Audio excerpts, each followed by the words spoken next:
E Kamuli olunaku lw'okuzannya abazadde abayizi n'abasomesa balutandise na kukumba nga beetooloola ekibuga nga bakulembeddwa bbandi owedda bayimba ennyimba mu ssanyu litagambika. Oluvannyuma bakuŋŋaanidde ku ssomero lya Nawansanso Center for Universal Primary School.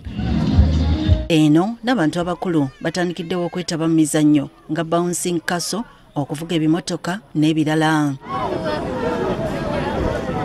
Okola kino babadde bajjayo ekigendererwa ky'olunaku lw'okuzannya. From the medical field they are saying play for health. Even the tools and the materials we can use to facilitate a playful lesson can be obtained from our environment. Okusinziira ku bakugu, omwana omuto okumutuuza ennyo kimuviirako obutakwasa by'asoma.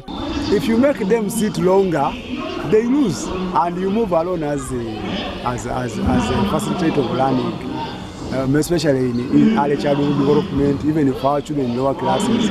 Buli lw'omuleka okuzannyamu agenda okudda mu kibiina ng'obwongo bwogi. So once you introduce play, you are stimulating the child's learning, and the child will be able to participate at all levels, and the child will be able to like the learning, will be able to learn in the learning environment. Wano abazadde n'abantu abalala abalabirira abaana basabiddwa okufissangayo akadde bazannyeko n'abaana baabwe. These children must be given space to holistically grow and develop.